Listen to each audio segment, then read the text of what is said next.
സംസ്ഥാനത്ത് ഇതുവരെയുള്ളതിൽ ഏറ്റവും കൂടുതൽ കോവിഡ് കേസുകൾ റിപ്പോർട്ട് ചെയ്ത ദിവസമാണിന്ന്. 1,37,177 പേരെ ടെസ്റ്റ് ചെയ്തതിൽ 26,995 പേർക്കാണ് ഇന്ന് രോഗം സ്ഥിരീകരിച്ചത്. മരണസംഖ്യ 28. 1,56,226 പേരാണ് ഇപ്പോൾ സംസ്ഥാനത്ത് ചികിത്സയിലുള്ളത്. ഓരോ ദിവസവും രോഗബാധിതരുടെ എണ്ണം വലിയ തോതിലാണ് വർദ്ധിക്കുന്നത്. വാക്സിനേഷൻ കേന്ദ്രങ്ങളിൽ ചിലയിടത്ത് ആൾക്കൂട്ടമുണ്ടാകുന്നുണ്ട്. വാക്സിനേഷനുള്ള ഓൺലൈൻ രജിസ്ട്രേഷൻ സംവിധാനവുമായി ബന്ധപ്പെട്ട് ആശയക്കുഴപ്പത്തിൻ്റെ സാഹചര്യമില്ല. ഓൺലൈൻ വഴി മുൻകൂട്ടി രജിസ്റ്റർ ചെയ്തവർ മാത്രമേ വാക്സിനേഷൻ കേന്ദ്രങ്ങളിൽ പോയി വാക്സിനേഷൻ എടുക്കാൻ കഴിയൂ. നിലവിൽ സ്പോട്ട് രജിസ്ട്രേഷൻ നടത്തിയവരുണ്ട്. അവർക്ക് വാക്സിൻ നൽകാൻ പൊതുധാരണ ആയിട്ടുണ്ട്. അതേപോലെ തന്നെ രണ്ടാമത്തെ ഡോസ് എടുക്കാനുള്ളവരുണ്ട്. അപ്പോൾ അവർക്കും ഓൺലൈൻ രജിസ്ട്രേഷൻ നിർബന്ധമാണ്. വാക്സിൻ്റെ ലഭ്യത അടിസ്ഥാനമാക്കി വാക്സിനേഷൻ സെഷനുകൾ ക്രമീകരിക്കാൻ നിർദ്ദേശം നൽകിയിട്ടുണ്ട്. 18 വയസ്സ് മുതൽ 45 വയസ്സ് വരെയുള്ളവർക്ക് 1-ാം തീയതി മുതൽ വാക്സിൻ കൊടുക്കും. ഇതാണ് കേന്ദ്ര സർക്കാർ അറിയിച്ചിട്ടുള്ളത്. ഈ ഗണത്തിൽ 1,65,00,000 പേര് സംസ്ഥാനത്തുണ്ട്. അതിനാൽ തന്നെ വാക്സിൻ നൽകുന്നതിൽ ക്രമീകരണം കൊണ്ടുവരേണ്ടി വരും. അനാവശ്യ ആശയക്കുഴപ്പം ഒഴിവാക്കാൻ കൃത്യമായ മാനദണ്ഡങ്ങൾ ഉണ്ടാക്കും. 2-3 ഘട്ടമായി വാക്സിൻ നൽകാനാണ് ഉദ്ദേശിക്കുന്നത്. അസുഖമുള്ളവരാണെങ്കിൽ അവർക്ക് മുൻഗണന നൽകും. ഇക്കാര്യം പഠിച്ച് ഉടൻ തന്നെ വ്യക്തമായ മാനദണ്ഡമുണ്ടാക്കാൻ വിദഗ്ധ സമിതിയെ ചുമതലപ്പെടുത്തി. വാക്സിൻ ലഭ്യമാക്കാൻ കേന്ദ്രത്തോട് സംസ്ഥാന ഗവൺമെൻറ് ആവശ്യപ്പെട്ടിട്ടുണ്ട്. ഇക്കാര്യത്തിൽ പെട്ടെന്ന് തന്നെ തീരുമാനം സംസ്ഥാനം പ്രതീക്ഷിക്കുകയാണ്. പക്ഷേ കേന്ദ്രത്തിൽ നിന്ന് കിട്ടുന്നതിന് മാത്രമായി കാത്തു നിൽക്കാൻ ഉദ്ദേശിക്കുന്നില്ല. കേന്ദ്രത്തിൻ്റെ നേരത്തെയുള്ള വാക്സിൻ നയത്തിൻ്റെ അടിസ്ഥാനത്തിൽ വാക്സിൻ വാങ്ങുക മാത്രമേ സംസ്ഥാനത്തിന് നിർവാഹമുള്ളൂ. അതിനുള്ള നടപടികൾ ആരംഭിച്ചു കഴിഞ്ഞു. വാക്സിൻ കമ്പനികളുമായി ഉൾപ്പെടെ ചർച്ച നടത്തുകയാണ്. ചീഫ് സെക്രട്ടറി, ധനകാര്യ സെക്രട്ടറി, ആരോഗ്യ സെക്രട്ടറി എന്നിവരാലോചിച്ച് വാക്സിന് ഓർഡർ കൊടുക്കാൻ നടപടിയെടുക്കും. രോഗം സ്ഥിരീകരിക്കുന്നവരുമായുള്ള സമ്പർക്ക പട്ടിക കൃത്യമായി രേഖപ്പെടുത്തുകയും അതിലുൾപ്പെടുന്നവരെ ഐസൊലേറ്റ് ചെയ്യുകയും വേണമെന്ന് ആവർത്തിച്ച് നിർദ്ദേശിച്ചിട്ടുണ്ട്. പ്രൈമറി ഹെൽത്ത് സെൻ്ററുകളുടെ നേതൃത്വത്തിൽ തദ്ദേശ സ്ഥാപന വാർഡ് തലത്തിൽ ഇതിനായി ദ്രുതകർമ്മ സംഘം പ്രവർത്തിക്കുന്നുണ്ട്. അടിയന്തര സാഹചര്യം പരിഗണിച്ച് റാപ്പിഡ് റെസ്പോൺസ് ടീമിനെ സഹായിക്കാൻ അധ്യാപകരെ നിയോഗിച്ചിട്ടുണ്ട്. ഉദാഹരണത്തിന് തിരുവനന്തപുരം കോർപ്പറേഷനിൽ ഒരു വാർഡിൽ 5 അധ്യാപകരെ വീതം ഈ ജോലിക്കായി നിയോഗിച്ചു. മുനിസിപ്പൽ ഡിവിഷനുകളിൽ 2ഉം പഞ്ചായത്ത് വാർഡിൽ 1ഉം അധ്യാപകർ വീതം ഈ ജോലിയിൽ ഏർപ്പെടും. രോഗികൾ ക്രമാതീതമായി വർദ്ധിച്ചു വരുന്ന സാഹചര്യത്തിൽ തിരുവനന്തപുരം ജില്ലയെ 2 സെക്ടറുകളായി തിരിച്ച് ഓക്സിജൻ സൗകര്യമുള്ള ആംബുലൻസുകൾ ലഭ്യമാക്കുന്നതിനുള്ള സൗകര്യമാണ് ഏർപ്പെടുത്തിയിട്ടുള്ളത്. കോട്ടയം ജില്ലയിൽ സമീപ ദിവസങ്ങളിൽ ഏറെ പേർക്കും കുടുംബത്തിലും തന്നെയോ ചടങ്ങുകളിൽ പങ്കെടുത്തതിനെ തുടർന്നുമാണ് വൈറസ് ബാധിച്ചതെന്ന് കണ്ടെത്തിയിട്ടുണ്ട്. നിലവിലുള്ള 8 ക്ലസ്റ്ററുകളിൽ 4ലും മരണാനന്തര ചടങ്ങുകളിൽ പങ്കെടുത്തവർക്കോ അവരുമായി സമ്പർക്കം പുലർത്തിയവർക്കോ ആണ് രോഗം ബാധിച്ചത്. പ്രതിദിന രോഗസ്ഥിരീകരണവും ടെസ്റ്റ് പോസിറ്റിവിറ്റി നിരക്കും എറണാകുളത്ത് കുത്തനെ ഉയർന്ന സാഹചര്യത്തിൽ കടുത്ത നടപടികളാണ് അവിടെ സ്വീകരിക്കുക.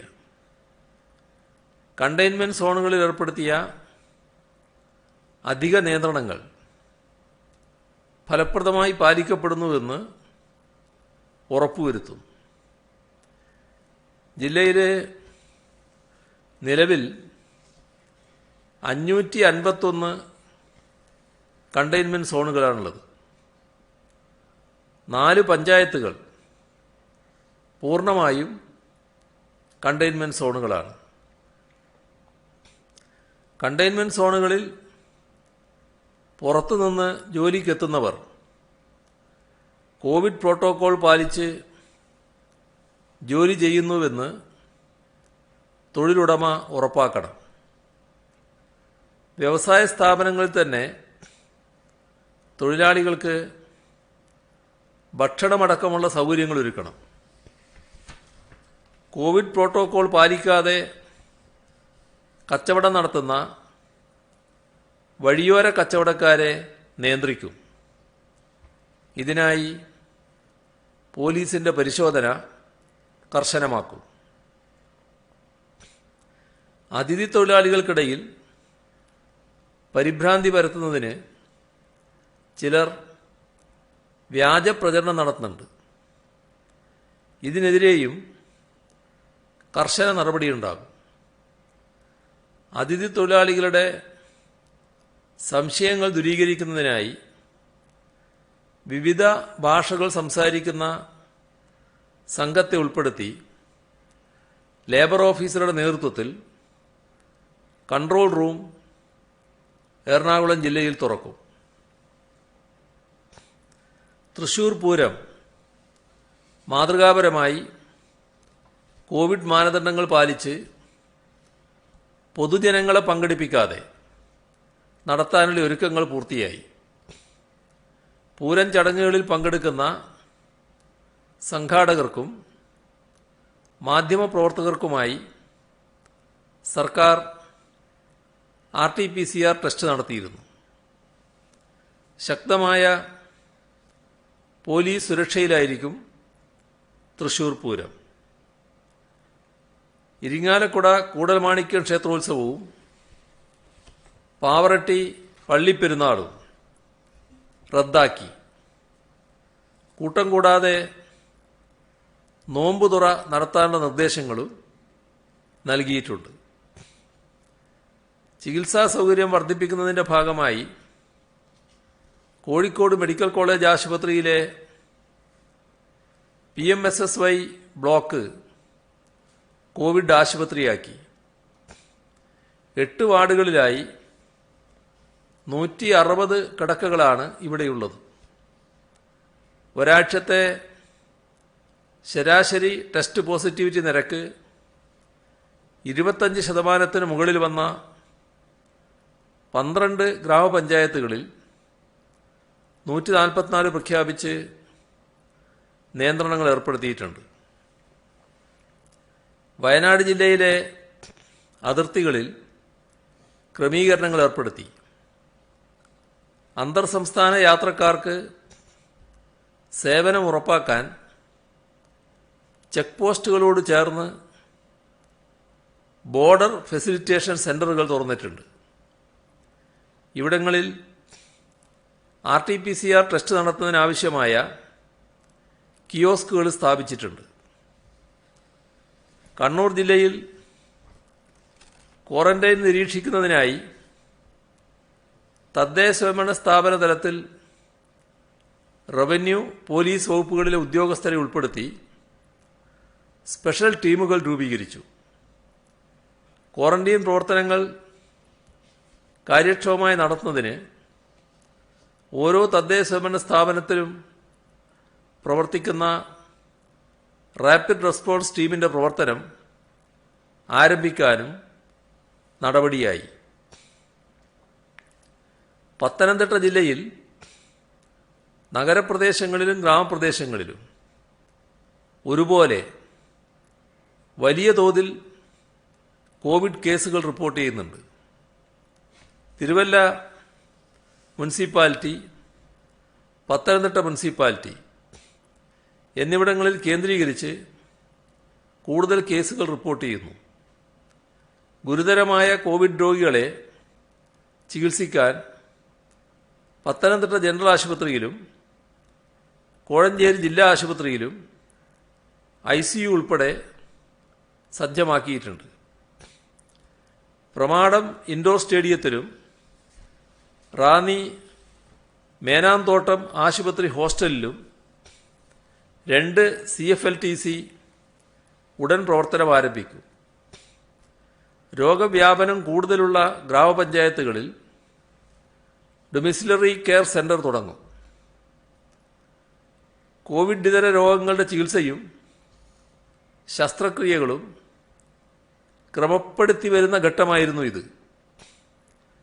2ാം തരംഗത്തിന്റെ പശ്ചാത്തലത്തിൽ മിക്ക ആശുപത്രികളും വീണ്ടും കോവിഡ് ആശുപത്രികളായി മാറുകയാണ്. കോവിഡ് പ്രാധാന്യം കുറക്കാതെ മറ്റ് രോഗികളെയും ശ്രദ്ധിക്കാനാവണം. മറ്റ് ചികിത്സാ സൗകര്യങ്ങൾ ഇല്ലാതാക്കരുത്.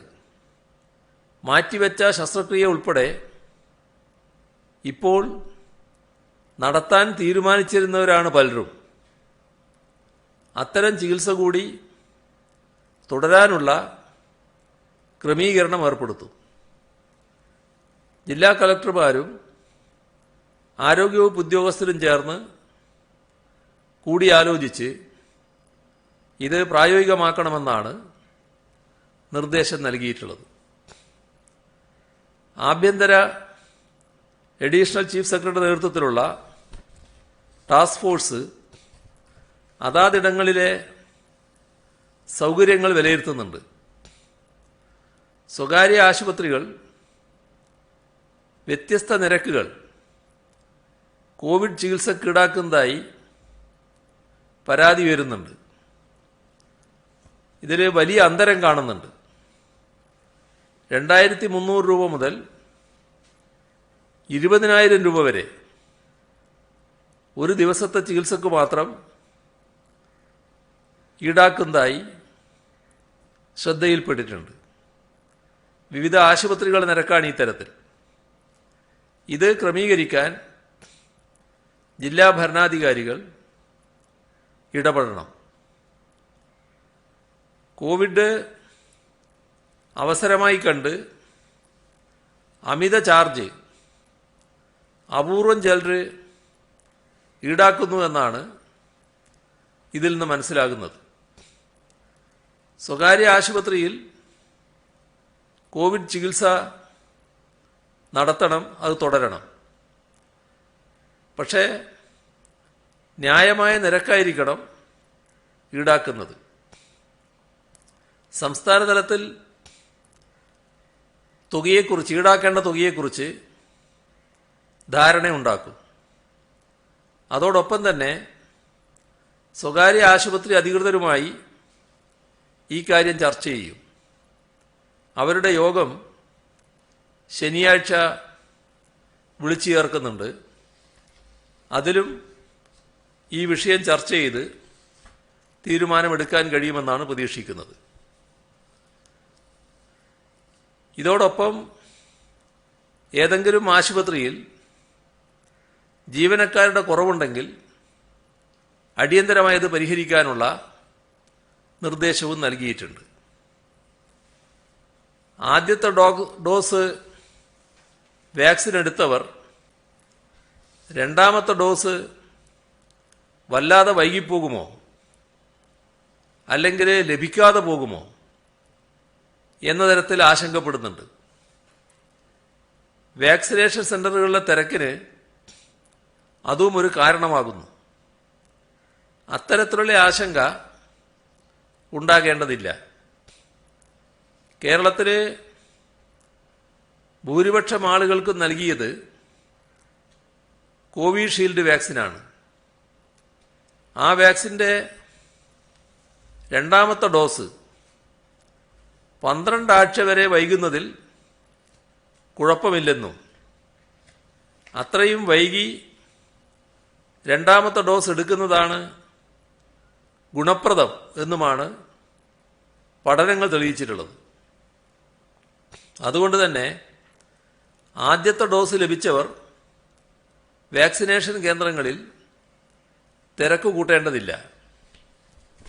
മറിച്ചുള്ള ആശങ്കകൾ അടിസ്ഥാനരഹിതമാണ്. കോവിഡ് വാക്സിൻ എടുത്ത ആളുകൾക്കും രോഗബാധ ഉണ്ടാകുന്നുണ്ടല്ലോ. അതുകൊണ്ട് വാക്സിനേഷൻ എടുക്കേണ്ടതുണ്ടോ എന്നൊരു സംശയം ചിലർ ഉന്നയിക്കുന്നുണ്ട്. ബ്രേക്ക് ത്രൂ ഇൻഫെക്ഷൻ എന്ന ഈ പ്രതിഭാസം കോവിഡ് വാക്സിനുകളുടെ കാര്യത്തിൽ മാത്രം ഉള്ളതല്ല. വാക്സിൻ എടുത്താലും അപൂർവം ചിലർക്ക് രോഗം വരാം. വാക്സിനുകൾ രോഗം വരാനുള്ള സാധ്യത 70 മുതൽ 80% വരെയും ഗുരുതരമായ രോഗാവസ്ഥ ഉണ്ടാകാൻ ഉള്ള സാധ്യത 95% വരെയും കുറക്കുകയാണ്. മരണമുണ്ടാകാനുള്ള സാധ്യത ഏറെക്കുറെ പൂർണ്ണമായും ഇല്ലാതാക്കുകയും ചെയ്യുന്നു. വാക്സിൻ എടുത്ത ഒരാൾക്ക് കോവിഡ് പിടിപെട്ടാൽ വാക്സിൻ എടുക്കാത്തയാളെ അപേക്ഷിച്ച് മരണസാധ്യത വളരെയധികം കുറവായിരിക്കും. ഇന്ത്യയിലെ ഇതുവരെ നടന്ന കോവിഡ് വാക്സിനേഷൻ ICMR പഠനവിധേയമാക്കിയപ്പോൾ 10,000-ൽ 4 പേർക്കെന്ന നിരക്കിൽ മാത്രമാണ് ബ്രേക്ക് ത്രൂ ഇൻഫെക്ഷൻ ഉണ്ടായതായി കണ്ടെത്തിയത്. ഇതിൽ നിന്നും വാക്സിൻ സുരക്ഷിതമാണ് എന്ന് മനസ്സിലാക്കാം. ലഭ്യമാകുന്ന മുറക്ക് മടികൂടാതെ വാക്സിൻ സ്വീകരിക്കാൻ എല്ലാവരും തയ്യാറാവണം. അതേസമയം വാക്സിൻ എടുത്തു എന്ന ആത്മവിശ്വാസത്തോടെ ശ്രദ്ധയില്ലാതെ നടന്നാൽ രോഗം പിടിപെട്ടേക്കാം. ഗുരുതരമായ രോഗാവസ്ഥ ഉണ്ടാകാനുള്ള സാധ്യത കുറവാണെങ്കിലും രോഗം പകർത്താൻ അവർക്ക് സാധിക്കുകയും ചെയ്യും. സമൂഹത്തിൽ ഭൂരിഭാഗം പേർക്കും വാക്സിൻ ലഭിക്കുന്ന ഘട്ടം വരെ നമ്മൾ കോവിഡ് സുരക്ഷാ മാനദണ്ഡങ്ങൾ പാലിച്ചുകൊണ്ട് ജീവിക്കാൻ നിർബന്ധിതരാണ്. ആ യാഥാർത്ഥ്യം ഉൾക്കൊണ്ട് മാത്രമേ മുന്നോട്ട് പോകാൻ സാധിക്കുകയുള്ളൂ. മാസ്ക് ധരിക്കാത്തതിന് ഇന്ന് 28,606 കേസുകളാണ് സംസ്ഥാനത്ത് രജിസ്റ്റർ ചെയ്തത്. കൊല്ലം സിറ്റിയിലാണ് ഏറ്റവും കൂടുതൽ കേസ്, 4,896 എണ്ണം. ഏറ്റവും കുറവ് കണ്ണൂർ സിറ്റിയിലും കണ്ണൂർ റൂറലിലുമാണ്, 201 വീതം. സാമൂഹ്യ അകലം പാലിക്കാത്തതിന് 9,782 കേസുകൾ ഇന്ന് രജിസ്റ്റർ ചെയ്തു. വീടിന് പുറത്തിറങ്ങുന്ന എല്ലാവരും ശരിയായ വിധത്തിൽ മാസ്ക് ധരിക്കുന്നുവെന്ന് ഉറപ്പാക്കണം. കാറിലും മറ്റും യാത്ര ചെയ്യുന്നവരും കൃത്യമായി മാസ്ക് ധരിക്കേണ്ടതാണ്. ഒരാൾ മാത്രമാണ് കാറിൽ യാത്ര ചെയ്യുന്നതെങ്കിൽ പോലും മാസ്ക് ഒഴിവാക്കാൻ പാടില്ല. നിർദ്ദേശങ്ങൾ ലംഘിക്കുന്നവർക്കെതിരെ നിയമപ്രകാരമുള്ള നടപടികൾ സ്വീകരിക്കാൻ പോലീസിനോട് ആവശ്യപ്പെട്ടിട്ടുണ്ട്. വാക്സിൻ വിതരണ കേന്ദ്രങ്ങളിൽ ജനങ്ങൾ കൂട്ടം കൂടുന്നതും നിർദ്ദേശങ്ങൾ പാലിക്കാത്തതും ശ്രദ്ധയിൽപ്പെട്ടിട്ടുണ്ട്. ഇത്തരം കേന്ദ്രങ്ങളിൽ ആവശ്യത്തിന് പോലീസിനെ നിയോഗിക്കാൻ DGPക്ക് നിർദ്ദേശം നൽകിയിട്ടുണ്ട്. കേരളത്തിലെ ആരോഗ്യ പ്രവർത്തകരുടെ ആത്മാർത്ഥതയും കഠിനാധ്വാനവുമാണ് ഈ സന്ദർഭത്തിൽ നമ്മുടെ കരുത്തായി മാറുന്നത്.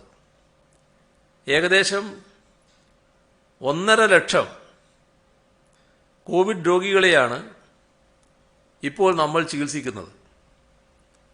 1 ലക്ഷത്തിൽ കൂടുതൽ ടെസ്റ്റുകൾ ഒരു ദിവസം ചെയ്യുന്നുണ്ട്. 2 ലക്ഷത്തിൽ കൂടുതൽ വാക്സിനുകൾ ദിവസം നൽകാനും ശ്രമിക്കുകയാണ്. ഇങ്ങനെ നോക്കിയാൽ ഏകദേശം 5 ലക്ഷം ആളുകൾക്ക് കോവിഡുമായി ബന്ധപ്പെട്ട് മാത്രം നമ്മുടെ ആരോഗ്യ സംവിധാനം സേവനം നൽകുകയാണ്. ഇത്തരത്തിൽ അതിശക്തമായ സമ്മർദ്ദവും ജോലിഭാരവുമാണ് ആരോഗ്യ സംവിധാനത്തിനും ആരോഗ്യ പ്രവർത്തകർക്കുമുള്ളത്. സമൂഹം ഇത് മനസ്സിലാക്കുകയും അവരുടെ ഉത്തരവാദിത്തങ്ങളോട് ഏറ്റവും മികച്ച രീതിയിൽ സഹകരിക്കാൻ തയ്യാറാകുകയും വേണം. ആരോഗ്യ പ്രവർത്തകർക്ക് പിന്തുണ നൽകാനും ആരോഗ്യ സംവിധാനങ്ങൾ ശക്തിപ്പെടുത്താനും വേണ്ടിയാണ് നമ്മൾ കോവിഡ് ബ്രിഗേഡ് രൂപീകരിച്ചത്. അത് മുഖാന്തരം 13,000-ലധികം ആളുകൾ കോവിഡ് പ്രതിരോധത്തിൻ്റെ ഭാഗമായി ഇതുവരെ പ്രവർത്തിച്ചിട്ടുണ്ട്. കഴിഞ്ഞ രോഗവ്യാപന ഘട്ടത്തിൽ പ്രദർശിപ്പിച്ച സന്നദ്ധതയോടെ കൂടുതൽ ആളുകൾ കോവിഡ് ബ്രിഗേഡിൻ്റെ ഭാഗമാവണം.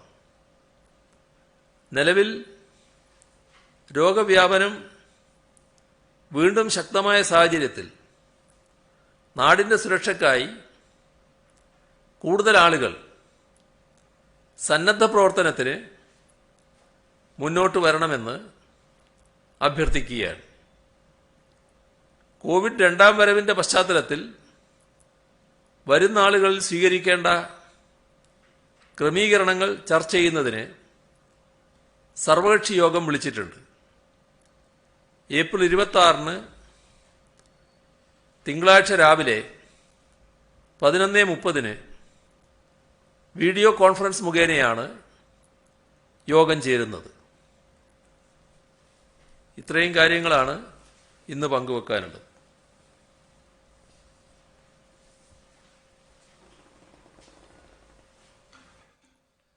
ഈ വാക്സിൻ സംസ്ഥാനം തന്നെ സ്വന്തം നിലയ്ക്ക് വാങ്ങാൻ പോവാന്ന് പറഞ്ഞു, അതിനൊരു ഭീമമായ തുക കണ്ടെത്തേണ്ട ഒരു വലിയ വെല്ലുവിളിയല്ലേ മുന്നിലുണ്ടാകുക? കേന്ദ്രത്തിൽ നിന്നും ഇനി കിട്ടില്ല നമുക്ക് പൂർണ്ണമായും ഉറപ്പിക്കാമോ? CM കഴിഞ്ഞ ദിവസം കത്തെഴുതിയതിനൊക്കെ ഒരു അനുകൂല മറുപടി അല്ല എന്ന് തോന്നുന്നു. അതാണോ സ്വന്തം നിലയ്ക്കുള്ള നീക്കം? മറുപടി ഒന്നും ഇതുവരെ കിട്ടിയിട്ടില്ല. എന്നാൽ നമ്മൾ ശുഭപ്രതീക്ഷ കൈവിട്ടിട്ടുമില്ല. കിട്ടിയാൽ അത് നല്ലത് തന്നെ. പക്ഷേ അഥവാ നിഷേധ രൂപത്തിലാണ് തീരുമാനം വരുന്നതെങ്കിൽ നമ്മൾ അതുവരെ കാത്തുനിന്നാൽ വാക്സിൻ വാങ്ങിയില്ലെങ്കിൽ നമ്മൾ വൈകിപ്പോവും. അപ്പോൾ വേഗം തന്നെ വാക്സിൻ വാങ്ങാനുള്ള നടപടികളിലേക്ക് കടക്കുന്നതാണ് നല്ലത്. അവർ കേന്ദ്രം വാങ്ങിയാലും സംസ്ഥാനം വാങ്ങിയാലും നാട്ടിലെ ജനങ്ങൾക്കാണ് അത് ഉപകരിക്കേണ്ടത്. സംസ്ഥാനം വാങ്ങുന്നതിൻ്റെ കാശിൻ്റെ കാര്യത്തിൽ പിന്നെ കേന്ദ്രം റീഇംബേഴ്സ് ചെയ്താലും മതിയല്ലോ. ഏതായാലും വാക്സിൻ വാങ്ങുന്നതിനുള്ള നടപടികളുമായി മുന്നോട്ട് പോകാനാണ് സംസ്ഥാന സർക്കാർ ഇപ്പോൾ നടപടിയെടുത്തിട്ടുള്ളത്. അതിന് കാരണം ഇതാണ്, വാങ്ങിയില്ലെങ്കിൽ നമ്മൾ വല്ലാതെ വൈകിപ്പോകാനിടയുണ്ട്. ആദ്യഘട്ടത്തിൽ 50 ലക്ഷം വൈൽസ് വാക്സിൻ കേരളത്തിന് ആവശ്യമുണ്ടെന്നായിരുന്നല്ലോ ആരോഗ്യവകുപ്പിന്റെ ഒരു കണക്കുകൂട്ടൽ. ഇപ്പോൾ വാക്സിൻ വാങ്ങാനായിട്ട് ഒരുങ്ങുമ്പോൾ ആദ്യഘട്ടത്തിൽ എത്ര വാക്സിൻ വാങ്ങാനായിരിക്കും? ഏകദേശം ആദ്യഘട്ടത്തിലെ ഒരു ചിലവ് കണക്കാക്കിയിട്ടുണ്ടോ? അത് ഈ കമ്പനികളുമായി ബന്ധപ്പെടുകയാണല്ലോ. കമ്പനികളുമായി ബന്ധപ്പെട്ട് എത്രയാണ് അവർക്ക് ലഭ്യമാക്കാനാവുക എന്നത് തീരുമാനിക്കേണ്ടതുണ്ട്. അതിന്റെ ഭാഗമായി എത്ര വില വരും എന്നതെല്ലാം ഈ പറഞ്ഞ ഉന്നതതല സമിതി പരിശോധിച്ച് തീരുമാനിക്കും. മറ്റ് സംസ്ഥാനങ്ങളുമായി താരതമ്യം ചെയ്യുമ്പോൾ RT-PCR ടെസ്റ്റിന്റെ നിരക്ക് സംസ്ഥാനത്ത് ഇപ്പോഴും ഉയർന്നു നിൽക്കുന്നതിന് വലിയൊരു വിമർശനമുണ്ട്. ഇക്കാര്യത്തിൽ സർക്കാർ പരിശോധന നടത്തുന്നു. എന്റെ ശ്രദ്ധയിൽ അതില്ല. എന്താണെന്ന് നോക്കാം. എന്താ CM, കേരളത്തില് സൗജന്യമായാണ് വാക്സിൻ നൽകുക എന്ന് താങ്കൾ ഇന്നലെയും പ്രഖ്യാപിച്ചിട്ടുണ്ട്. അത് കേരളത്തിലെ ജനങ്ങൾ വളരെ സന്തോഷപൂർവ്വമായിട്ട് എടുത്തുള്ളത്. ഇന്നലെയും ഇന്നുമായി ഒരുപാട് പേര് അതിന് സഹായം എന്ന രീതിയിലേക്ക് CMDRFിലേക്ക് സഹായം നൽകുന്നുണ്ട്. ഇതിനെങ്ങനെയാണ് കാണുന്നത്? പ്രത്യേകിച്ച് യുവാക്കളും സർക്കാർ ജീവനക്കാരൊക്കെ അവർ സൗജന്യമായി സ്വീകരിച്ച വാക്സിന്റെ കാശ് അത് 400 രൂപ എന്ന നിരക്കിൽ നൽകുകയും അതൊരു വലിയ സോഷ്യൽ മീഡിയ പ്രചരണമായി കാണുന്നുണ്ട്. ഇതിനെങ്ങനെയാണ് കാണുന്നത്? അതാണ് നമ്മുടെ നാടിന്റെ ഒരു പ്രത്യേകത. ഇത് നമ്മുടെ നാടല്ലേ, കേരളമല്ലേ. അപ്പോൾ കേരളത്തിന്റെ ഒരു കൂട്ടായ്മയുടെ ശക്തി നമ്മൾ ഇതിനു മുൻപും തിരിച്ചറിഞ്ഞിട്ടുള്ളതാണ്. ഈ ഒരു ഘട്ടത്തിൽ സ്വാഭാവികമായി ഇത്തരമൊരു നടപടിക്ക് തയ്യാറായി പലരും മുന്നോട്ട് വരുന്നു എന്നുള്ളതാണ് നമ്മൾ കാണേണ്ട ഒരു കാര്യം. അപ്പോൾ എല്ലാ പ്രതിസന്ധികളെയും തരണം ചെയ്യുന്നതിന് നമുക്ക് കരുത്തായി മാറുന്നത് തന്നെ ഇത്തരത്തിലുള്ള ജനങ്ങളുടെ ഇടപെടലും പിന്തുണയുമാണ്. ഇപ്പോൾ ഞാൻ ഈ പരിപാടിക്ക് വരുമ്പോൾ തന്നെ ഒരു കണക്ക് ശ്രദ്ധയിൽപ്പെട്ടു. CMDRFിലേക്ക് ഇന്ന് ഒരു ദിവസത്തിനുള്ളിൽ, ഇന്ന് വൈകിട്ട് 4:30 വരെ വാക്സിൻ എടുത്തവർ മാത്രം നൽകിയ സംഭാവന 22 ലക്ഷം രൂപയാണ്. അപ്പോൾ ഇവിടെ സൗജന്യമായി എല്ലാവർക്കും വാക്സിൻ നൽകുമെന്ന് ഉറപ്പ് നൽകിയിട്ടുണ്ട്. അപ്പോൾ പ്രതിസന്ധി ഘട്ടത്തിൽ സർക്കാരിനൊപ്പം നിൽക്കുക എന്ന ആഗ്രഹം ജനങ്ങൾക്ക് സ്വാഭാവികമായും ഉണ്ടാകും. ഈ കാര്യത്തിലും അവരത് ചെയ്യുകയാണ്. ഇതിന്റെ മൂർത്തമായ രൂപം നാളെ ഒന്നുകൂടി ചർച്ച ചെയ്തുകൊണ്ട് അവതരിപ്പിക്കുകയും ചെയ്യാം. എങ്ങനെയാണ് ഇതിന് കുറെ കൂടി ഫലപ്രദമായി കാര്യങ്ങൾ നീക്കാനാവുക എന്നത് നമുക്കതിന്റെ ഭാഗമായി പരിശോധിക്കുകയും ചെയ്യാം. ഈ കൂട്ടപരിശോധന അശാസ്ത്രീയമെന്നും അതോടൊപ്പം തന്നെ ഈ പരിശോധനാ ഫലം വൈകുന്നത് തിരിച്ചടിയാകുമെന്നും KGMOA എന്ന് പറയുന്നുണ്ടായിരുന്നു. അതോടൊപ്പം തന്നെ ഈ വാക്സിനേഷൻ ക്യാമ്പുകൾ കോവിഡ് വ്യാപനത്തിന് കാരണമാകും എന്ന് IMAയും വിലയിരുത്തുന്നുണ്ട്. അത് ശ്രദ്ധയിൽപ്പെട്ടിട്ടുണ്ടോ? അത് മുഖവിലേക്ക് എടുക്കുന്നുണ്ടോ? അത് മുഖവിലക്കെടുക്കാൻ ഏതായാലും കഴിയില്ല. കാരണം അങ്ങനെയൊരു വിലയിരുത്തൽ സാധാരണഗതിയിൽ KGMOയെ പോലുള്ളൊരു സംഘടനയുടെ ഭാഗത്തുനിന്നുണ്ടാകേണ്ടതില്ല. ഏത് സംഘടനയും നാം മനസ്സിലാക്കേണ്ടത് വലിയ സാമൂഹ്യ പ്രതിബദ്ധതയോടെയാണ് കാര്യങ്ങൾ നീക്കേണ്ടത്. നാട്ടിലാകെ വല്ലാത്തൊരു രോഗവ്യാപന സാഹചര്യം വരുമ്പോൾ ആ രോഗവ്യാപനത്തെ തടയാൻ നമുക്ക് കഴിയുന്നത് രോഗം പെട്ടെന്ന് കണ്ടെത്തിക്കൊണ്ടാണ്. ആ രോഗം പെട്ടെന്ന് കണ്ടെത്തുകയും അതിനും ആവശ്യമായ പ്രതിരോധ നടപടികൾ സ്വീകരിക്കുകയും ചെയ്യുക എന്നതാണ് ഏറ്റവും പ്രധാനം. അപ്പോൾ തങ്ങൾക്ക് ചില്ലറ പ്രയാസങ്ങൾ വരുമെന്ന കാര്യങ്ങളല്ല ആലോചിക്കേണ്ടത്. ഇപ്പോൾ ഒരു സംശയമില്ല, നമ്മുടെ ആരോഗ്യ പ്രവർത്തകർ, ഞാൻ നേരത്തെ പറഞ്ഞല്ലോ, അവർ അനുഭവിക്കുന്ന പ്രവർത്തനങ്ങൾ, അവർ ചെയ്യുന്ന പ്രവർത്തനങ്ങൾ അങ്ങേയറ്റം വിലമതിക്കേണ്ട ഒന്ന് തന്നെയാണ്. പക്ഷെ അതിനെ വല്ലാതെ ചിത്രീകരിക്കാൻ ഇതുപോലുള്ള സംഘടനകൾ ശ്രമിക്കുകയല്ല വേണ്ടത്. അത്തരം കാര്യങ്ങളിൽ അവർക്ക് കരുത്തു പകരുന്ന സമീപനമാണ് സ്വീകരിക്കേണ്ടത്. അതുമായി ബന്ധപ്പെട്ട് മറ്റെന്തെങ്കിലും പ്രശ്നങ്ങളുണ്ടെങ്കിൽ ആ പ്രശ്നം പരിഹരിക്കുന്നതിന് എന്ത് ചെയ്യണം, എന്താണ് അവർ ശ്രദ്ധയിൽപ്പെടുത്തേണ്ടത്. ഇതിങ്ങനെ നടത്താൻ പാടില്ല എന്ന് പറഞ്ഞാൽ പിന്നെ അവരെന്ത് പോംവഴിയാണ് കാണുന്നത്? അത് സാധാരണ നിലക്ക് ഇതുപോലുള്ളൊരു ഡോക്ടർമാരുടെ സംഘടന ചെയ്യേണ്ട ഒരു നിലപാടല്ല എന്നാണ് എനിക്ക് തോന്നുന്നത്. സംസ്ഥാന സർക്കാർ സ്വന്തം നിലയ്ക്ക് വാക്സിൻ വാങ്ങുമ്പോൾ അത് സർക്കാർ ആശുപത്രികളിലൂടെ മാത്രമാണോ വിതരണം ചെയ്യുക, അതോ സംസ്ഥാനത്തെ സ്വകാര്യ ആശുപത്രികളുടെ അവസ്ഥ എങ്ങനെയാകും? സ്വകാര്യ ആശുപത്രികൾ നേരിട്ട് വാങ്ങാമെന്നുള്ളതാണ്, നേരിട്ട് കൊടുക്കാമെന്നുള്ളത്. നേരിട്ട് വാങ്ങുകയും ഈ കൊടുക്കുന്നവർക്ക് നേരിട്ട് കൊടുക്കുകയും ചെയ്യാമെന്നാണ് കേന്ദ്ര നയത്തിൽ പറഞ്ഞിട്ടുള്ളത്. അത് സംസ്ഥാന സർക്കാർ വാങ്ങിക്കൊടുക്കുന്നതല്ല, അവർ തന്നെ നേരിട്ട് കൈകാര്യം ചെയ്യേണ്ടതാണ്. ഈ കടകളുടെ കാര്യത്തിൽ ഒരു ആശയക്കുഴപ്പം. ഈ 7:30 നേരത്തെ സർക്കുലറിൽ പറഞ്ഞത് ബാറുകൾ, തിയേറ്ററുകളും മാളുകളുമാണ്. ഇപ്പൊ കടകൾ കൂടി കണ്ടെയ്ൻമെന്റ് സോൺ അല്ലാത്ത സ്ഥലത്ത് പോലീസ് അടപ്പിക്കുന്നുണ്ട്. അതൊരു ആശയക്കുഴപ്പം നിലനിൽക്കുന്നുണ്ട്. അതിൽ വലിയ ആശയക്കുഴപ്പം കാണുന്നില്ല. ഇപ്പോൾ ഒരു വല്ലാത്ത വ്യാപന ഘട്ടമാണ്. ആ വ്യാപന ഘട്ടത്തിൽ എല്ലാവരും സഹകരിക്കുകയാണ് വേണ്ടത്. 7:30 കടയടച്ച് മറ്റു തരത്തിൽ വീട്ടിലേക്ക് പോകുന്നതിന് ഒരു പ്രയാസവും ഉണ്ടാവില്ല. അത് ആ നിലക്ക് തന്നെ നീങ്ങുന്നതാണ് നല്ലത്. അത് ഇന്നലെ ഞാൻ വ്യക്തമാക്കിയതാണ്. ഇപ്പോഴും എനിക്കത് തന്നെയാണ് പറയാനുള്ളത്. ബാക്കി നമുക്ക് നാളെ പോരെ, ബാറുകളൊക്കെ 9 വരെ പ്രവർത്തിക്കുന്നു. അതാണ് ഈ കടക്കാർ പറയുന്നത്. ബാക്കി നമുക്ക് നാളെയാക്കാം. ശരി.